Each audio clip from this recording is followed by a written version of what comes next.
ভাইরে ভাই, কি খবর দেখেন।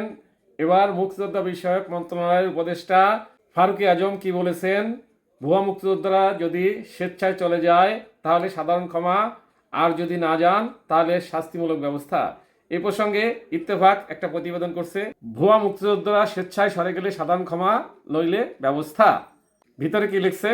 সনদ বাতিল করে স্বেচ্ছায় চলে গেলে ভুয়া মুক্তিযোদ্ধারা সাধারণ ক্ষমা পাবেন, অন্যথায় প্রতারণা দায়ে শাস্তিমূলক ব্যবস্থা নেওয়া হবে বলে জানিয়েছেন মুক্তিযোদ্ধা বিষয়ক মন্ত্রণালয়ের উপদেষ্টা ফারুকী আজম। বুধবার মুক্তিযোদ্ধা বিষয়ক মন্ত্রণালয়ের সম্মেলন কক্ষে সংবাদ সম্মেলনে উপদেষ্টা একথা জানান। উপদেষ্টা বলেন, বহু অভিযোগ আছে, মুক্তিযোদ্ধা না হয়েও অনেকে তালিকাভুক্তি হয়েছেন। এটা জাতিসংঘে প্রতারণা। এটা ছোটখাটো অপরাধ নয়, অনেক বড় অপরাধ, নিঃসন্দেহে অনেক বড় অপরাধ।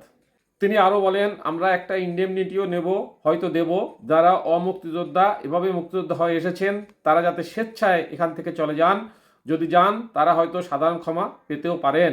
আর যদি সেটা না হয়, আমরা যেটা বলেছি প্রতারণা দায়ে তাদেরকে আমরা অভিযুক্ত করব।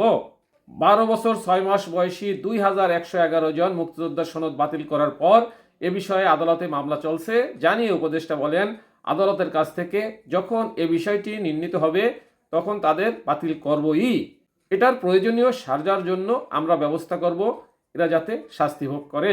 ফারুকী আজম বলেন, অন্য যেসব মুক্তিযোদ্ধার তালিকায় অমুক্তিযোদ্ধারা তালিকাভুক্ত হয়েছেন, আমরা যাচাই বাছাই প্রক্রিয়া সুনির্দিষ্ট করতে পারলে তাদের ক্ষেত্রেও একই রকমের ঘটনা ও বিষয় হবে।